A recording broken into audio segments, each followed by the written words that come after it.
perform the actual Hajj rituals, and we talked about the days of Hajj last Friday. So today we'll finish off with 3 topics. The first is mahzurat al-ihram, or the things to avoid while you're in a state of ihram. The second is what to do if you perform one of these mahzurat, which is to say what are the penalties. What are the penalties if a person performs one of them? And thirdly, what are some of the sunnah actions recommended besides the Hajj?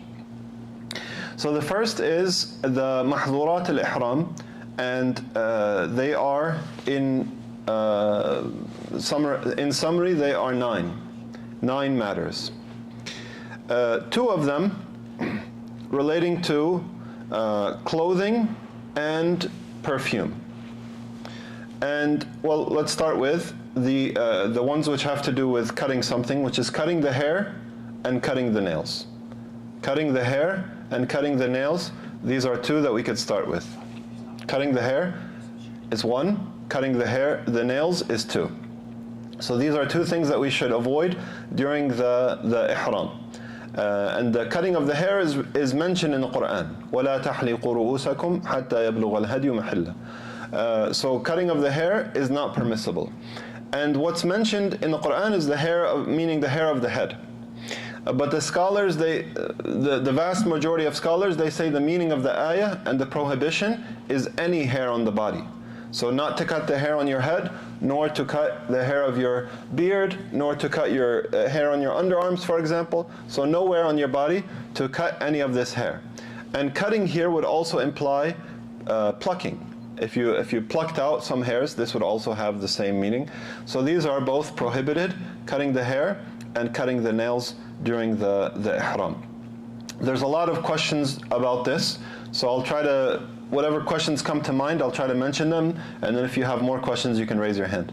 So one of the common questions is, what if I'm like scratching my beard, or I have a habit of pulling on my hair, or like I run my fingers through my hair, and some hairs fall out.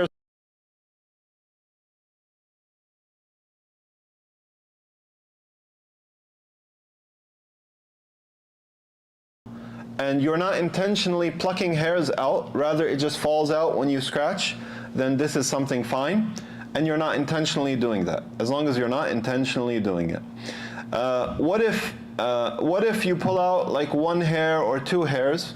Some of the scholars, they have different viewpoints on this. Some scholars, they say 1 hair or 2 hairs, you would give some sadaqah, you would give some charity, but it would not be like a full penalty or a fidya that you would have to pay. Other scholars, they say 1 hair or 2 hairs or 3 hairs, if you're just like pulling on your hair or your beard and a few hairs fall out, intentionally, meaning intentionally like you pull a hair or something, they said this is not the meaning of cutting the hair that's mentioned in the Quran. Like in the Quran, the prohibition here is to shave your head, for a person to shave your head.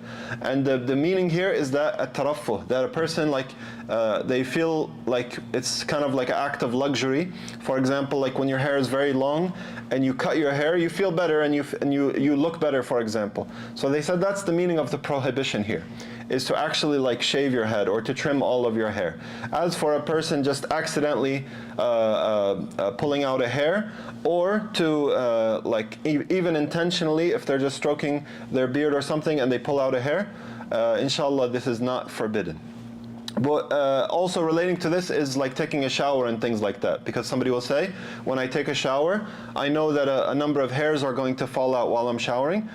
Still it's permissible. So the companions and the Prophet ﷺ, they would make ghusl while they were in a state of ihram. So all of these things are permissible, but just to be on the safe side, avoid doing anything of like as if you're intentionally pulling out the hair. That's why some scholars, they said avoid combing the hair, because almost or very rarely when you comb your hair, except that some hairs will fall out, right, or will come out with the comb. So some scholars say to be on the safe side, you avoid combing your hair. And this is part of the meaning of of Hajj and Ihram, is that you're like dusty and dirty and disheveled. Doesn't mean dirty like in terms of smelling bad, but like dirty in sense of, you know, it's a long journey and you don't have all the luxuries of home.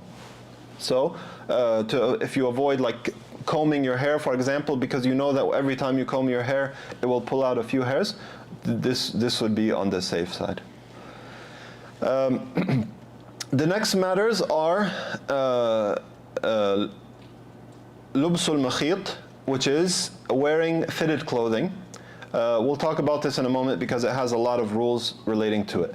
The easier one is the wearing of fragrances, lubsul tib, or isti'mal tib. Tib is any kind of fragrance which people normally use as a fragrance. So we could say, for example, like a cologne, or a perfume, or the oils that people wear that has a fragrance to it, like they call it oud or musk or whatever they call it. So these kind of things are the things which are forbidden, and this is by agreement, by ijma', that there's no difference, that we should not wear perfumes and colognes during the Hajj. And to be on the safe side, we should also avoid anything which is scented. For example, when you put on deodorant, you notice that some of the deodorant has a very strong smell, almost like it's like a cologne in and of itself.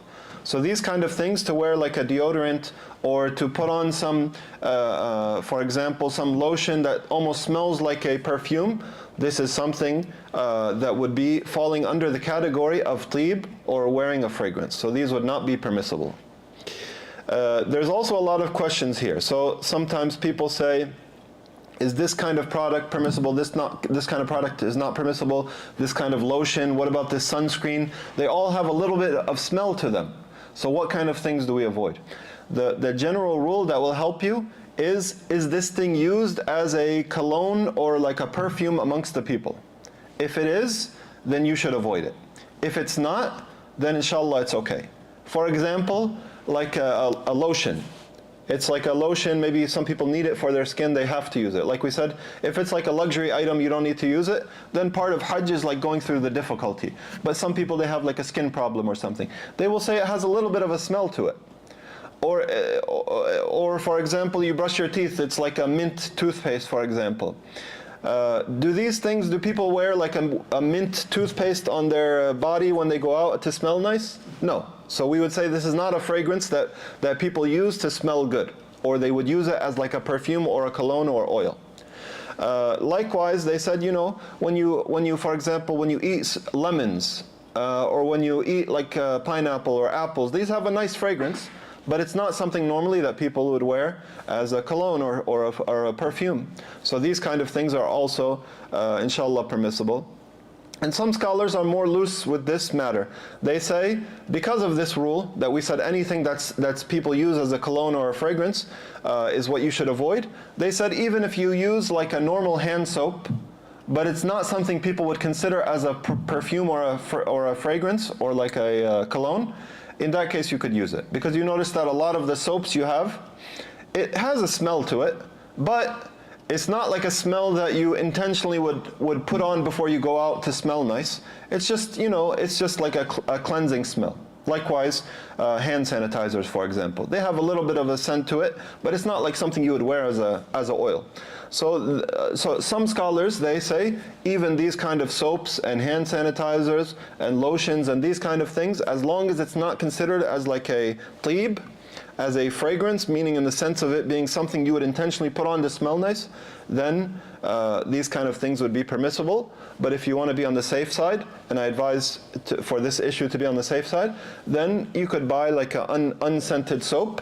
You could buy unscented cologne, for example, unscented deodorant, and these kind of things. Like if you just need them during the days of ihram for a few days, unscented soap and an unscented deodorant and those kind of things. The next is the issue of clothing, and clothing has a number of categories under it. So the first thing to say is that for men, these rulings are for men.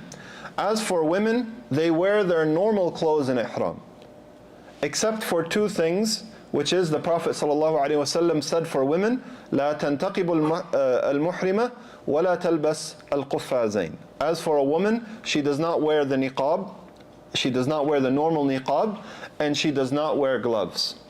And as for men, most of the rules apply to the clothing of men.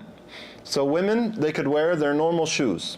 and they could wear their normal abaya that they wear, and they could wear everything normal, and there's no prohibition except in the two matters that the Prophet ﷺ said, which is the niqab and the gloves.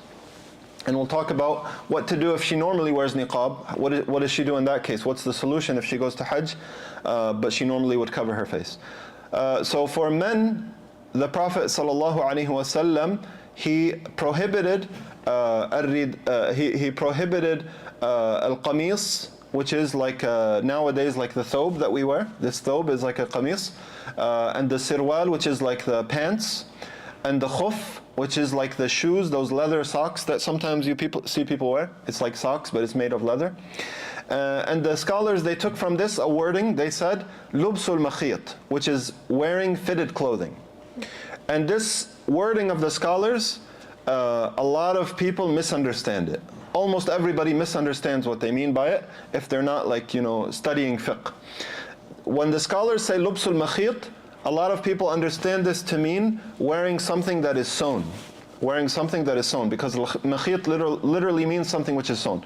That's not the meaning. The meaning is, because every clothing we wear has some sewing in it, right? It's sewn from fibers and from string.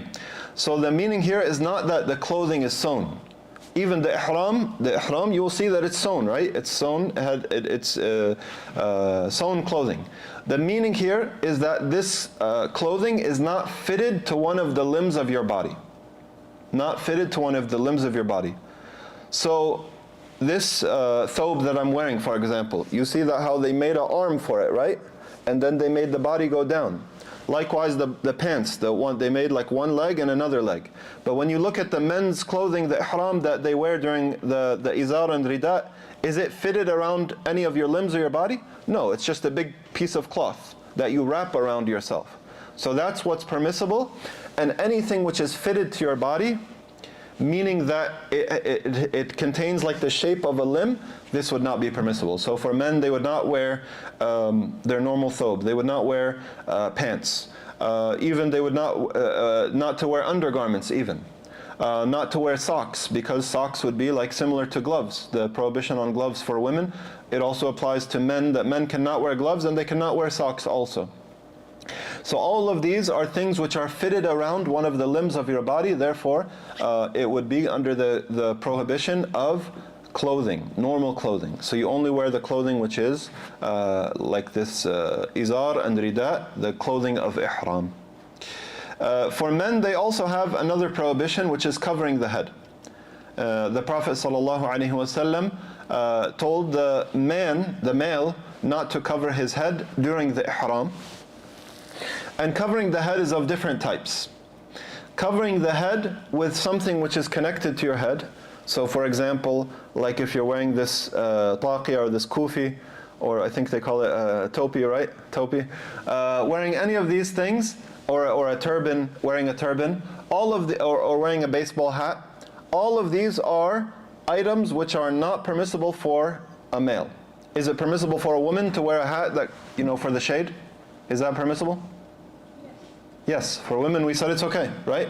For women they don't have the same rulings as men. So if a woman wears a hat for the shade, this would be fine. Now we said that there's like something attached to your head, and then there is something which is not attached to your head. What do we mean by that? So for example, if a man is carrying in the ihram an umbrella to shade his head, he's carrying an umbrella with his hand, and he's wearing it as if he's holding the umbrella over his head to protect him from the sun. Is this permissible?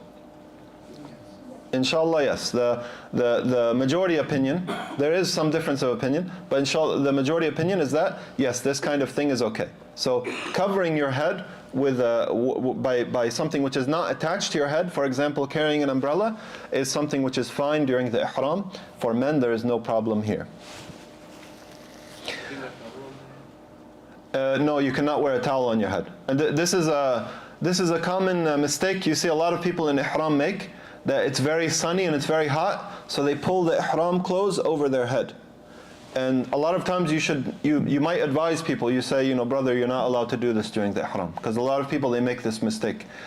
So you could not put a towel on your head, you could not put the ihram clothing, you could not pull it over your head, even while you're, for example, sleeping. Some people might not think of this. So for example, you go to sleep at night and you're wearing your ihram. So some people use it as a blanket, so they cover their head with it. They like to cover their head with a blanket. So this would also be covering the head, even while you're awake or while you're sleeping. The prohibition applies. As for anything by accident, and we'll talk about this at the end when we talk about the fidya, anything by accident is forgiven. So if you say you went to sleep at night and somebody says, hey, you were covering your head the whole night with the ihram or with the blanket, but you didn't realize because you were asleep, and you go and ask the sheikh, is there a fidya upon me? Do I have to pay a fidya? The answer would be no, because you did something either out of forgetfulness or ignorance, or sleeping is like ignorance. You didn't realize what you were doing at that time. The next big question for men and not for women is the kind of footwear that they can wear.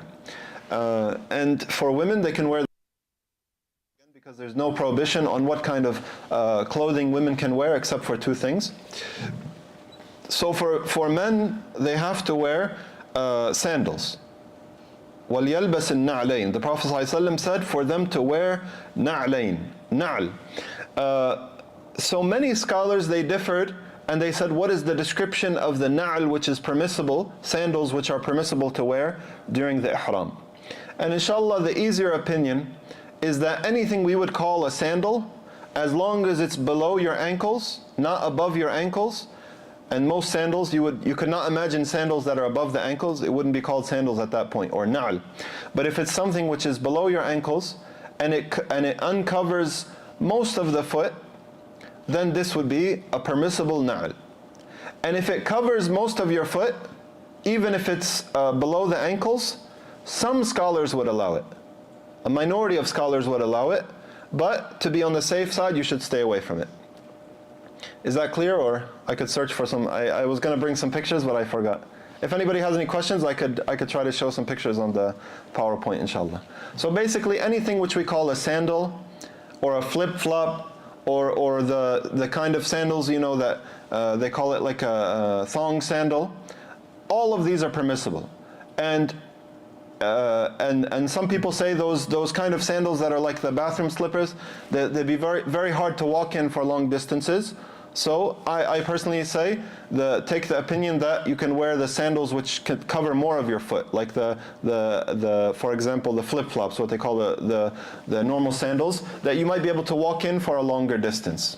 As long as it's not covering the ankles, and it leaves the back of the foot uncovered and the toes are uncovered, then this is a sandal, and inshallah it's okay, there's no problem with it. Why? Because all of the difference of opinion here, it's all based on what is the interpretation of the word na'al, like according to how they understood it at the time of the Prophet ﷺ. So what kind of na'al or sandals was the Prophet ﷺ talking about? So he was just saying, wear your na'al, wear your sandals. So anything which resembles sandals is inshallah fine. Now going back to women, yes? So, what was the Arabic word for like shoes during the time of the Prophet? Like for example, Allah subhanahu wa ta'ala, when he talked to Sayyidina Musa, he said, وَخَلَعْنَا عَلَيْكَ. So he was talking about, was also Sayyidina Musa wearing na'al? So the na'al, yeah, normally na'al would be understood in the Arabic language to mean the sandals that uncovers most of the foot. And if you say hidha, for example, or ahdiya, this would be like a shoe which covers more of the foot. And the Prophet ﷺ, he compared the na'al with the khuf. And the khuf is a sock, a leather sock, which covers beyond the ankle, or it covers past the ankle. So something which is above the ankle is not permissible during the ihram. We were saying, going back to the women, ruling is on women. So for women it's simple. It's to avoid niqab and to avoid gloves. So a woman might say, what do I do then if I'm wearing niqab? Do I just, I show my face even though I don't believe that I should show my face normally throughout the year, but I show my face in the Hajj? So the answer is, if she believes that she should cover her face, then no, she would still cover her face during the Hajj, but not with the niqab. And the proof for this is the hadith of Aisha radiallahu anha. She said that we would not wear the niqab during the ihram, and if a group of men passed by, we would like pull down something over our face. So the wives of the Prophet sallallahu alaihi wasallam, they would normally cover their faces, correct? So when she said we would not cover our faces during ihram, and then if men passed by, we would cover our faces, and then we would lift it again once they were done passing by. And that was in their time, because the number of people in Hajj is it's limited. But in our day and age, a woman cannot do that. She will be constantly like having something over her face. So they said the meaning of for a woman who wears niqab and she wants to cover her face is that she just doesn't wear the normal niqab. Because the normal niqab is like, it has eye slits in it, which were fitted to make for her eyes. So this is similar to the clothing which is fitted to a limb or made for a limb. So they said if she just has like something she drapes over her face, and it's not the normal niqab, she has like a cloth and she just drapes it over her face, this would be similar to or this would be permissible, and it would be fulfilling both rules. It would not be a niqab, and it would be covering her face if she believes that she has to cover her face, or she wants to cover her face if she thinks it's recommended. So these are the majority of the rules relating to clothing and cutting hair and nails. Yes? About the mask, if you are infected, preventing infection to spread. Yes. So for men, for the medical mask is no problem, because there is some difference of opinion. Should a man not cover his hair, his head, and his face also, or just his head? What is prohibited for men? So inshallah, the correct opinion is that for men, they are prohibited from covering their head, not from covering their face. And that's a statement of Ibn Umar, the companion. He said, إحرام المرأة في وجهها وإحرام الرجل في رأسه. The Prophet, Ibn Umar, he said, the ihram of a woman is regarding her face, and the ihram of a man is regarding his head. The ihram of a man is regarding his head. So therefore, if a man covers his face during the ihram, this is permissible. There is some difference of opinion about it, but inshallah it's permissible. So therefore, if you wore the medical mask during the Hajj, it would not be a problem, even though it's something around your face for men. Women can wear it. For women, it's more of a tricky issue. Because most scholars, they say it's something fitted around the face, and it could be like similar to niqab. So if a woman wants to wear it, it would be on the safer side that she pays the fidya afterwards.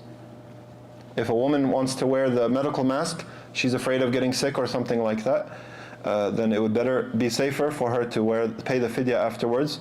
And we'll talk about at the end that, like we said, the rulings of fidya don't apply for forgetfulness or for ignorance, but they do apply for necessity, which is something to take into consideration. Like, for example, if somebody has to do something for a medical reason, they would still have to pay the fidya, but we'll talk about what the fidya is, inshallah. The next matter, which is not permissible. Yes? There is a new umbrella which it straps around your neck. Yes. Is it around the head? I've seen the one that's tied around the head. No, I have both. It's like here or here. On your shoulders? Yeah, on your shoulders and. Yeah. Wallahu alam, if it's All sorts of new technology. yeah, there's the Yeah. It's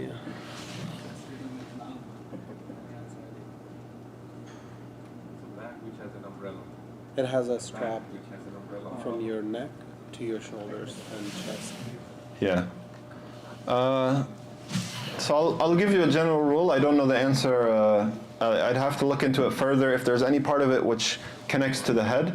But if it's something which is like tied around the shoulders and then it comes up and covers the head, if it's not technically covering the head, this might be a kind of a gray area, because it's I think they should do Saudi government.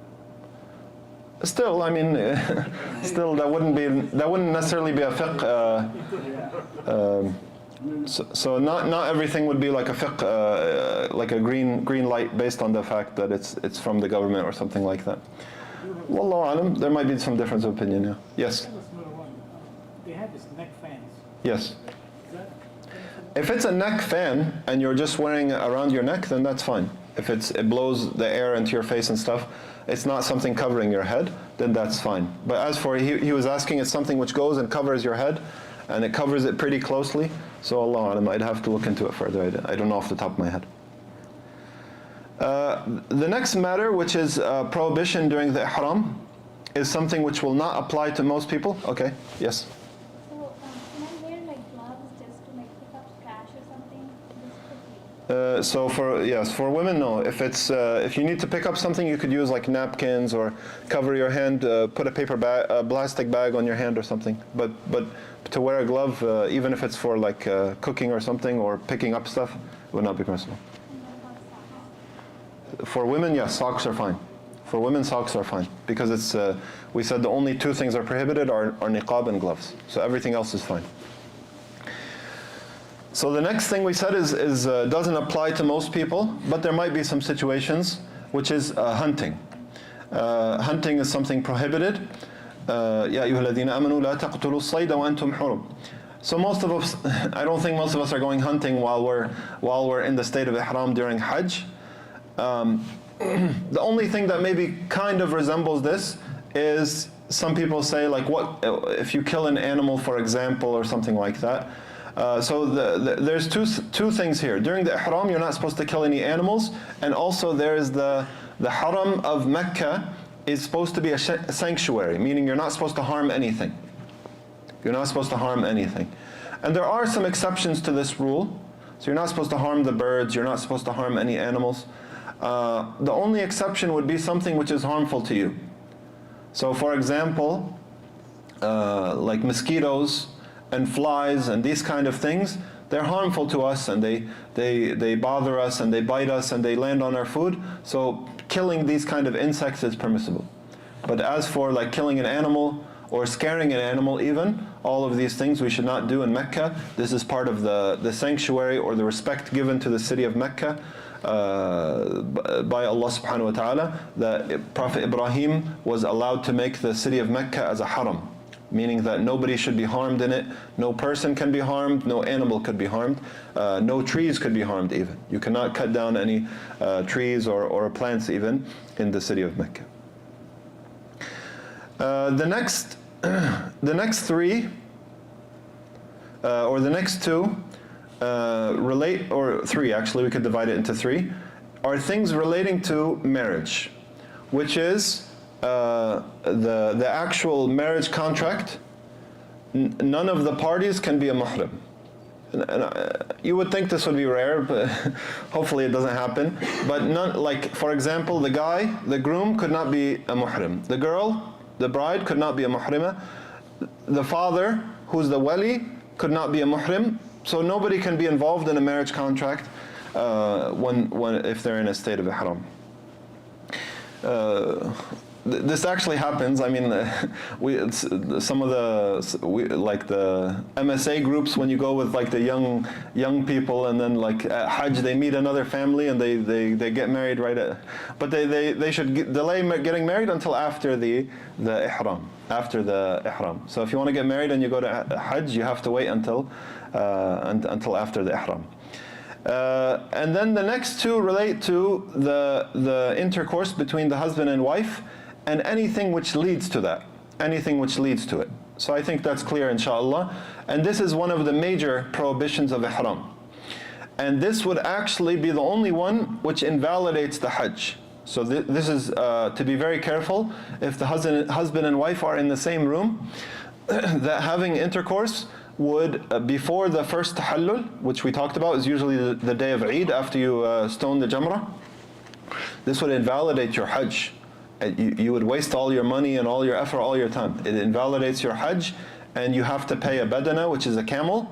So it's higher, it's even a higher penalty, which is to pay for a camel, and you have to perform the Hajj the next year, like you have to make it up the next year. So it's a very, very severe penalty.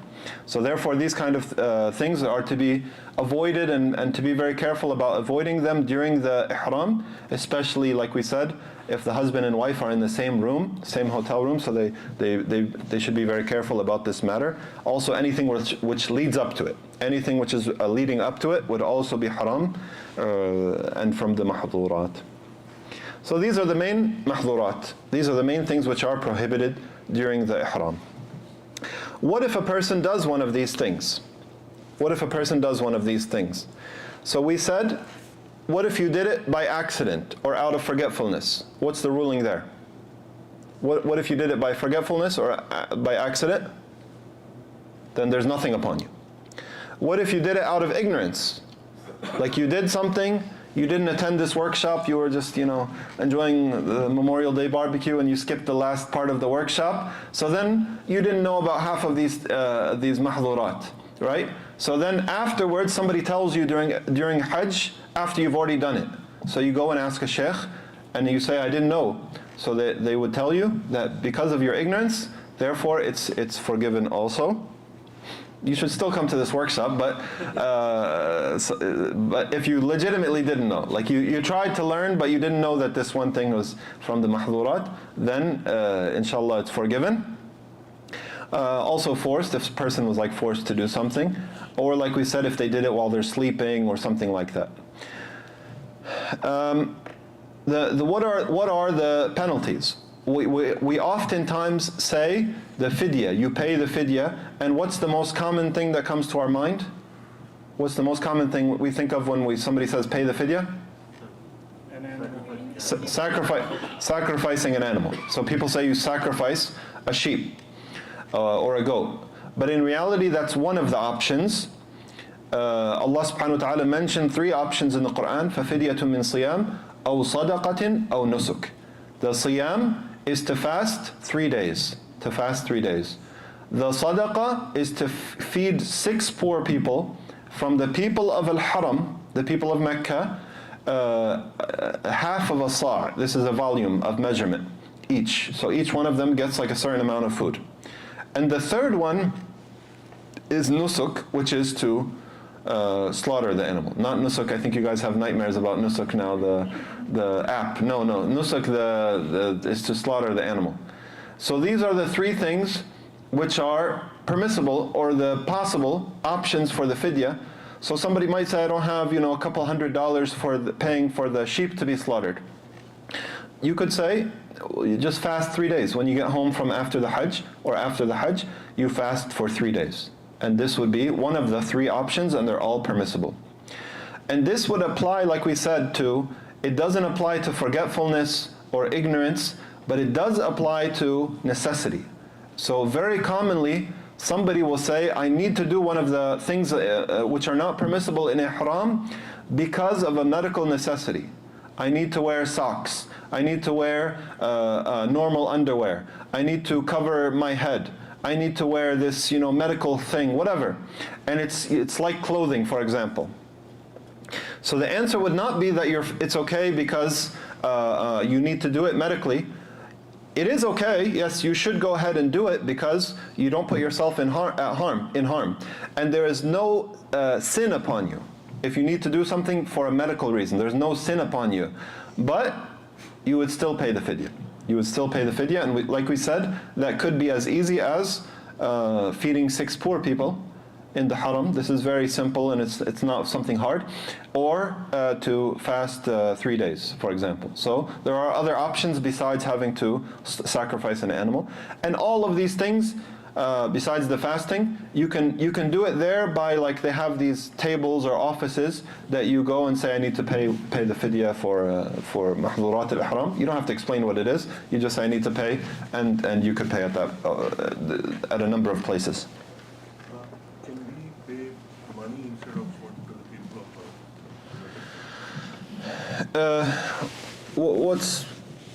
What I know is the food, paying the food. So if you want to pay money, I think it would be better to pay to the office, and they can distribute it as food. But Allahu Alam, I can look into it, but I don't know off the top of my head if any scholars say you can give us money. Yeah, I think there are places where you go and you pay money and they give the food for you. Yeah. Yes, that's what I'm saying, yeah. So they have like offices where it's described that you can give the fidya. Give it as money to them, they'll distribute it as food. But maybe if he's saying, can you just go and give cash to people in the street? I don't know. I don't know if, I'd have to look into it, Allah. I believe that's the majority of the issues relating also to the fidya. So the last thing that we will talk about is what to do after the Hajj, which is, it is recommended to visit Al-Madinah. It's not a part of the Hajj, so not technically. If somebody just flew in, visited Mecca and did the Hajj and then flew out and left without visiting Al-Madinah, this would be permissible, but they would be missing a big sunnah. As for the hadith that whoever visits Hajj and does not visit me, he has been, disrespectful to me. This is not an authentic hadith. This is not so it's not an authentic hadith. But most people, alhamdulillah, we find that almost 100% of the time when we visit Mecca, we have a part of the trip also to go to Al-Madinah. So this is a recommended action. The sunnah here is a number of things. To visit the masjid of the Prophet ﷺ, and this is one of the 3 masjids on earth that the Prophet ﷺ said people can make a long travel for the sake of visiting that masjid. He said, لا تشد الرحال إلا إلى 3 مساجد المسجد الحرام ومسجد هذا والمسجد الأقصى. The Prophet ﷺ said that do not make a travel, do not start a travel to visit a masjid except for the Masjid al-Haram in Mecca, or Masjid al-Nabawi in Medina, or al-Masjid al-Aqsa in Jerusalem. The Prophet ﷺ said that prayer in my masjid is better than 1,000 prayers in any masjid other than al-Masjid al-Haram. Why? Because what is the reward of the prayer in al-Masjid al-Haram in Mecca? 500? 500,000. 500,000? What's 100,000? 100,000. So it's a huge reward. Like every time you pray in Mecca, it's an amazing reward. Amazing reward in the masjid. And some scholars say in all of Mecca, and some scholars say in the Masjid al-Haram, because the Prophet ﷺ said specifically the masjid. Yes? What about Masjid Quba? Masjid Quba? Yes, we're going to talk about it in a moment, inshallah. So these are some things. Also, when you visit the Prophet ﷺ's masjid, of course you visit the grave of Rasulullah. You visit the grave of Rasulullah ﷺ. And this is, an honor for the Muslim to stand in front of the grave of Rasulullah ﷺ. If we consider it an honor to visit the grave of my grandfather or your grandfather or somebody we love or respect, then this is the grave of Rasulullah ﷺ.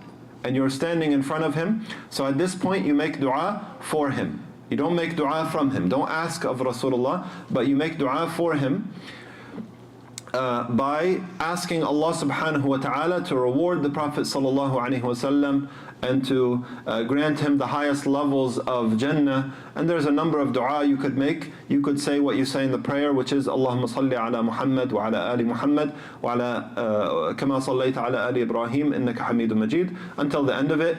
You could say the dua we say similar to after the adhan, which is وَبَعَثُ مَقَامًا مَحْمُودًا الَّذِي وَعَدْتَ أو المقام المحمود الذي وعدته, because you're asking Allah to give him the highest level, al-maqam al-mahmud, in paradise or in the afterlife on the day of judgment. And you make dua sending salat and salam upon the Prophet sallallahu alaihi wasallam.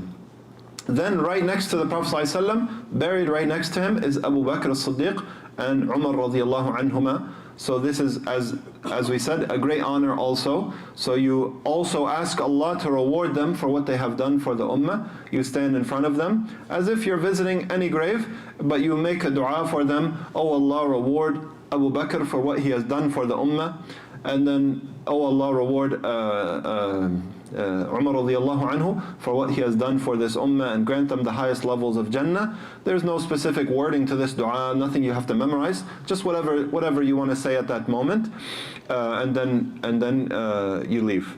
From the graves to visit also, which is right next to Al-Masjid al-Nabawi, is the graveyard known as Al-Baqi'. And this is where many of the companions were buried. Many of the companions were buried in these graves. So when you visit this graveyard also, you are visiting the graves of many of the Sahaba and many of the righteous people from the history of this ummah also. From the sunnah also, when visiting Al-Madinah, is to visit Masjid Quba. And the Prophet ﷺ would visit Masjid Quba on Saturday riding.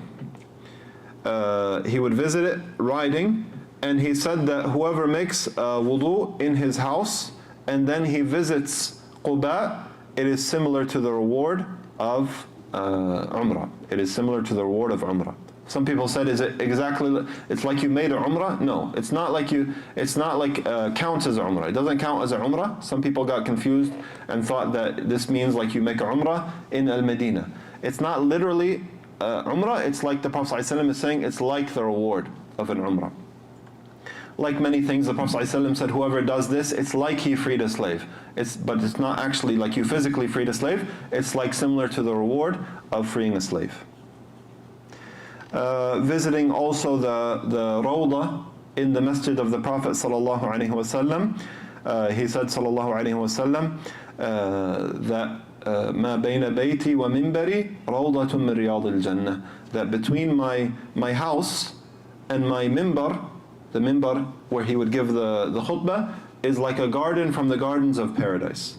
So this is also recommended to visit and to pray in this place, the Rawdah.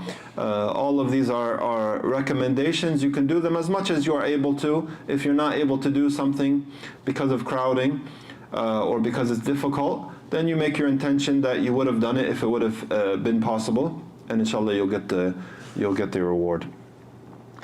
So these are the main majority of recommendations and things to do after the Hajj, or before the Hajj also. If you go to Medina before Hajj also, that's fine too. There's no particular order that these should be in Medina after Hajj. We just mean like in the same trip. So now we'll open up, inshallah, if anyone has any questions. Did you have a question? Yeah. It was. The packages are, sometimes you have a package where you go to the Medina first, followed by Makkah. Oh, okay, yeah. So it doesn't matter if you go to Medina first or Mecca first. There's no like greater reward for either one. Any other questions? When you're in a state of ihram and you spend the night in Medina, the first night, like let's say you go to the washroom, you're not supposed to comb your hair then? Yeah. So Can you repeat the question? if you are in a state of ihram, so first of all, she said, can you not wash your hair or brush? Comb. Okay. So there's a number of things that are not forbidden during the ihram. Like we said, from them is washing and bathing and showering like normal. All of these things are fine. We said that scholars usually recommend not to comb the hair because you know that it will pull out some of your hairs. So we cannot say it's haram, but most scholars would say it's something like being on the safe side. To be on the safe side, that to not comb the hair, knowing that some of the hairs will be pulled out. So we cannot say for sure it's haram, but it's something maybe if you could avoid it, if you can avoid it for a few days, then inshallah that would be on the safer side and better. Also, some things that are not from the things prohibited in ihram is to wear any kind of lotion, any kind of sunscreen, using toothpaste, using shampoo. All of these things are permissible, aside from what we mentioned earlier about the rulings on the fragrances. But if you, for example, if you find some lotion or sunscreen or things like that which don't smell like normal fragrances, then all of these things, they're not included in the prohibition of ihram. They're all fine, inshallah. Yes? So biting your fingernails. Yes, if it's like a habit or something, you should avoid it during the Hajj. If you normally bite your nails, because this is the rulings on removing the hair and nails is by whatever way you remove. like we said, the hair is cutting, but it could also be by plucking. So likewise, most people cut their nails, but if somebody bites their nails, this would also be a way of removing the nails, so should be it would be similar to removing them. But if you forget, it's If you forget, it's different. Yeah, if you forget, it's not. There's no sin upon you. No. Any other questions? Yes. Will there be Jamaat of Salah in Mina, Arafat, and Yes. Yeah. Will there be jama'ah of prayer in all of the places in Hajj? Yes. So usually we'll be together as a group, or people would be together in their tents. So you could pray as a jama'ah in the tents, and during the days of Mina, during the days in Mina, you pray all of the prayers but shortened. So you pray Maghrib, aside from Maghrib and Fajr, they don't change.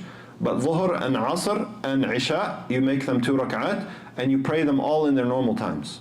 During the days of Mina, you pray all the prayers in their normal times, but just shortened, because you're a traveler. During the days of Arafah and Muzdalifah, the night in Muzdalifah, you shorten and combine your prayers also. You would combine and shorten your prayers. Yes.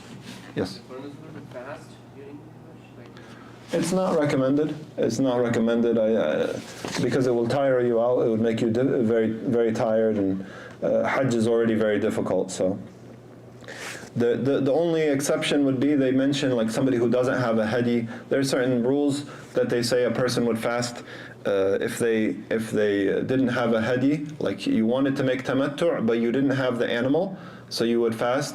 فَصِيَامُ ثَلَاثَةِ أَيَّامٍ فِي الْحَجِّ وَسَبْعَةٍ إِذَا رَجَعْتُمْ. You fast 3 days in Hajj and 7 if you didn't after the Hajj, if you didn't have the hadi. But that's like an exception to the rule. But otherwise, we should not fast during the Hajj, because it will wear you out, and it will be very, very difficult upon people. It's already very difficult with the heat and the walking and the crowds.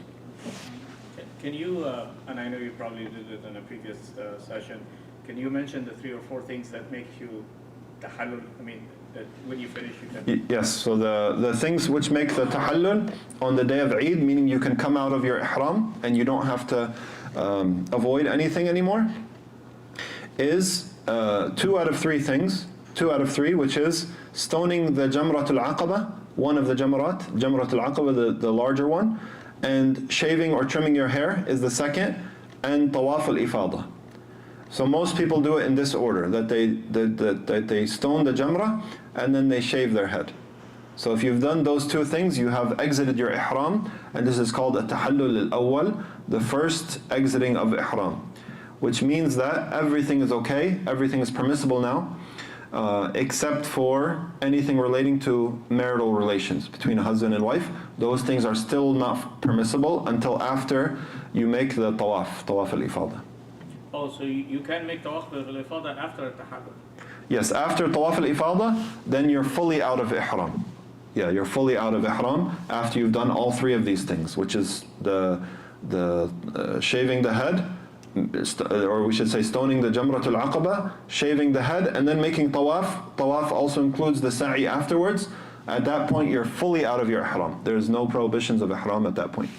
So the order should be, is that shaving your head, then do tawaf al-ifada, or like tawaf al-ifada, then shave? You could shave your head before the tawaf al-ifada. So basically you could finish the things of to make tahallul in the morning of the day of Eid, and then when you make tawaf al-ifada to go to Mecca, you could be wearing normal clothes, and you could put on fragrance and things like that, because you got out of your ihram. But because shaving of head is not permissible before taking the ihram. So Yeah, but this is like a shaving of the head, which is you're ordered to do. So it's once you shave your head here, you're exiting it. You're exiting the ihram. I think his question is, since you said 2 out of 3. Yes. Or actually 3 out of 4, because of the hadi is, done on your behalf.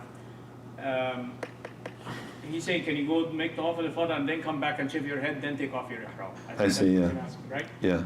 Yeah, there's difference of opinion. Some scholars say the stoning of the Jamrah only would make you out of the ihram.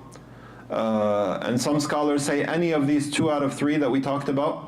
Some scholars say any of the 2 out of the 3 with those 3 items we just mentioned. Some of them say any 2 out of 3, and some of them say no, it has to be a particular 2 out of 3, and some of them say Jamrat al-Aqaba, stoning it only. So there's a lot of difference of opinion, but to be on the safe side, so that you don't go any against the difference, we should stick to that order. Stoning the Jamrah, and then you shave your head after stoning the Jamrah. Yes? We are not included in these. Yeah, so this opinion would mean that the udhiyah, we should call it the hadi, to be more accurate. The udhiyah is for people who are not in Hajj, but this would be called the hadi. Would not be it would not be a condition to exit your ihram. It would not be a condition to exit your ihram, and there would be some difference of opinion about that.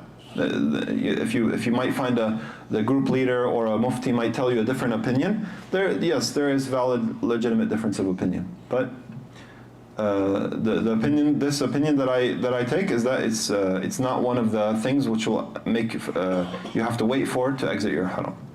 Sorry, Sheikh, so you said to be on the safe side, you come back, you shave your head, Yes. take off your ihram if you want, wear fresh clothes, and then you can do the tawaf on the side? Yes, you could be wearing your normal clothes and everything, yeah. So the only thing to avoid at that point of the ihram, that after this tahallul, would be like any marital relations, anything like that. But otherwise, everything else is permissible. Yes? So going back to Mina after the 10th of Dhul Hajj, so I'm talking about 11th, 12th, 13th night. What is the opinion of scholars on, do we need to stay the entire night or majority of the night? Yes, so what's wajib? They said what is wajib is to stay the night, and by staying the night, they mean the majority of the night. The majority of the night. So if somebody only came in the night for like 10 minutes, they would say you didn't fulfill the wajib. So you have to stay the night, and that would mean like the majority of the night, not just like a few minutes or 1 hour or something. And this wajib, if somebody leaves it off, they would have to pay the fidya. So if somebody leaves during the day, and then they don't make it back in Mina in time to spend the night there, they should pay the fidya. And the night starts from Maghrib to... From Maghrib to Fajr, yes. So You spend the night there, yeah. So the recommendation is just to stay in Mina, plan to stay all 3 days. Don't plan to leave or go back to a hotel or something. Just plan to stay there for the day of the 10th, and then the 11th and 12th. And if you're in a hurry to leave, you could leave early. You could leave on the 12th and not stay for the 13th day, as long as you leave before Maghrib. Yes? I don't remember the entire story, but I remember like when you try to shave your head and take a shower, and you've done the throwing of the jamarat. Of course, going to Mecca used to be very difficult because a lot of people are going to make Tawaf al-Ifadah and so on and so forth. But I do remember that you have to be back within a certain time, otherwise you would miss the night or something. So maybe that's what he's... Yeah. So we're saying to, just to be careful that you're able to be back to spend the most of the night. So for example, if you wanted to make the Tawaf al-Ifadah at nighttime, for example, but it would require that you miss the whole night in Mina because going there and the crowds and stuff, it might take the whole night. So in this case, you should do it, during the daytime, or at least you know that you'll make it back for the majority of the night. So my thinking is, Tawaf al-Ifadah, maybe planning to do it on the 11th. Yeah, you can delay it. I was thinking of doing it after midnight, so I can stay in Mina camp till after the midnight, so majority of the night, and then the crowd might be less. Yes, as long as you stay the majority of the night. Right. If you stay the majority of the night and then leave, then inshallah that would be okay. There's something else I forgot to mention, which is what if you need to pay the fidya because you needed to do something for a medical reason. For example, you needed to wear some kind of clothing or some kind of item of clothing. So when do you pay the fidya? When do you pay the fidya? The answer is, the scholars, they say, if you perform a prohibition of ihram, and then you pay the fidya, and then you do it again a second time, that prohibition, you have to pay a fidya again a second time, right? So if you, for example, somebody they wore a thobe, a normal thobe during the ihram, that would necessitate that they have to pay the fidya. If they went ahead and paid the fidya, and then on another day they wore a thobe again, they should pay a fidya a second time. So what's the solution here? The solution would be, they say, if you repeat the same thing over and over, the same prohibition over and over, and then at the end of the Hajj, you pay the fidya. So for example, like if a man had to wear normal shoes because he has like some medical problem, or he has to wear undergarments or something like that. So what does he do? He repeats wearing it, because you're going to wear it like every day in the ihram multiple times, and then at the end of the ihram, once you're out of ihram, then at that point you pay the fidya, because you've finished that violation. It's like in the past now, and now you pay the fidya. So you don't have to repeat the fidya a second time. You just pay one fidya if it's the same violation that reoccurred a number of times. I hope that's clear. Yeah, so basically you just wait till the end of your Hajj and then pay that fidya. There was one more question? Yes? I was wondering if you can wear clean shoes while doing tawaf or sa'i. Clean shoes? Yeah, I've heard a lot of people wearing or suggesting to wear clean shoes. Yeah, so technically it's permissible if you wear shoes during the tawaf or during the sa'i. It's permissible as long as you know that there's no najasa on them. There's no problem. There's no prohibition. A lot of Muslims think it's like haram to wear shoes inside of a masjid. So some people might make comments and things like that. But if they are clean shoes and you're wearing them for the sake of the tawaf because it's hard and the floor is hard and things like that, there's nothing to prohibit that. There's nothing to prohibit. And especially for the sa'i, you'll find that more people are wearing shoes during the sa'i because it's hard floor again. It's hard for some people to make that walk. So as long as you know the shoes are clean and not they don't have any najasa on them, then there's no problem with that. It's okay to Yes. wear bandages if blisters and stuff? Yes, no problem. Bandages are not from the prohibitions of ihram for anyone. Yes? So if you do two violations at a time, for example, you're wearing undergarment and the socks at the same time, so do you have to do two To repeat it? Yes, so every fidya would have every violation would have its own fidya. Allahu A'lam. If you make the intention to make tawaf al-wada' later while you're doing tawaf al-ifada, and you don't do tawaf al-wada', is that okay? Yeah, so you make the intention. So he's asking, basically, what if you made the tawaf al-wada', tawaf al-ifada, which is the tawaf of Hajj. What if you want to delay it until the very end when you're about to leave, when you're about to travel? You can do this, and for a lot of people this is easier. So you make the intention that this is my tawaf al-ifada, and it takes the place of the tawaf al-wada'. You don't make intention for both of them, you just make the intention that this is my tawaf al-ifada, because what's the point of tawaf al-wada'? It's that you're bidding farewell to the Kaaba. You're bidding farewell to Mecca. So therefore, if you perform your tawaf of Hajj on your very last day when you're about to leave, but you want to be careful you don't like miss your flight or something, but you do it on your last day before you're about to leave, and then you do the sa'i afterwards, this is permissible, and it would take the place of the farewell tawaf, the tawaf al-wada'. Everybody has to do tawaf al-wada'. I don't know if we talked about this, but you have to bid farewell to the Kaaba or to Mecca when you leave. Yes? So if you make tawaf al-ifada and you have the niyyah to make tawaf al-wada' but you don't make tawaf al-wada', It would be sufficient, yeah. That would be you sufficient. don't have a- Allah. There's no sa'i for tawaf al-wada', right? No, yeah. For tawaf al-wada', which is the farewell tawaf when you leave Mecca, there is no sa'i afterwards. Good question, yeah. If I decide to do an extra umrah after the 13th of Dhul Hajj, before I leave out of Mecca, I still have to do the last tawaf For Umrah? Yeah, so for Umrah, if you want to do an extra second one or a third one or a fourth one, it doesn't matter.